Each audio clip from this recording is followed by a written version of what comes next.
Are modern day CMOs appropriately equipped, do we think? And I'm going to start with you, if I may, Steve, to actually oversee the increasing number of skills required within our respective teams.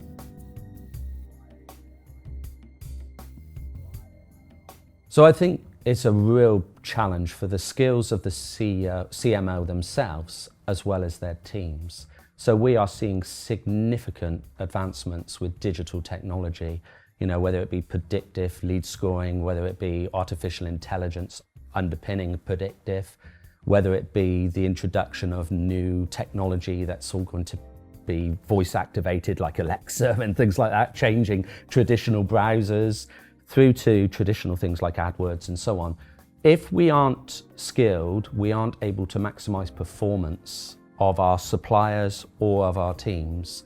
Clearly, we don't have brains the size of planets, and therefore we need to actually have those skills around us. But it's so important that as CMOs, we stay abreast of what's actually happening and make sure that the new technology is not a gimmick, but that it actually brings real world results to the business with the aspect of accountability that we touched on just now. Chris, new levels of accountability, new technologies to learn. Should we all just give up and go home now, or is it worth our while sticking around to further our business? I don't think we can wind the clock back to the quotes bad old days. I think we need to develop the skills and capabilities to fully encompass the opportunities that these technologies bring.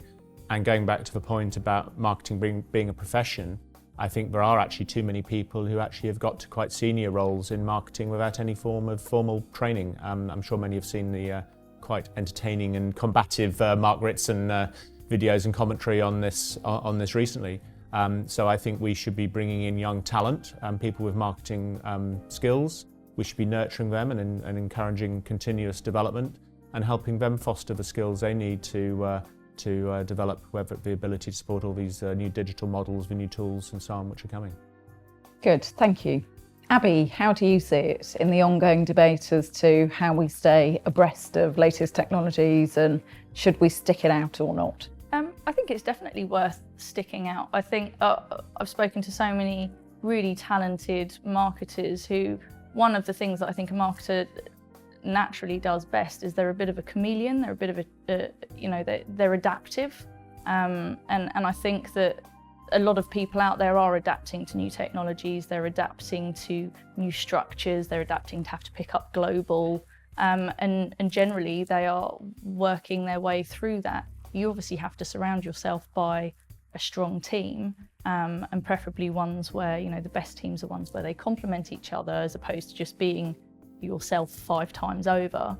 But I think that although we're getting a lot more technology and a lot more diversification in our roles, I see that as an opportunity for people to grow, to specialise, and to step away from the old ad agency world of this is a marketer in this box, and actually a marketer is really broad now. I think it's really exciting. I'm very, very excited about it personally. Bob, how do we stay professional, successful chameleons? I think as somebody said, we need to become digitally curious. I think it's instilling that kind of curiosity, experiment, growth mindset, and all that kind of thing. So you've got to be constantly looking at this and taking responsibility for your own skills as a 21st century human, and also of the digital marketing skills that you need to have. So it's a constant mindset of upgrade and renewal and all the rest of it at the tactical level and at the skills level. Then also at the, as you said, at the higher end, training on the other aspects of marketing, not just on the tools. Yeah, it's interesting because I think absolutely being digitally curious is fundamental in 2018 and beyond. But I think that we forget sometimes that curiosity is, in my view, the foundation of good, solid marketing, whether that's being curious about the customer, curious about the competitive landscape, curious about the latest technologies. So I think we owe it to ourselves and our teams to stay curious, not just digitally curious.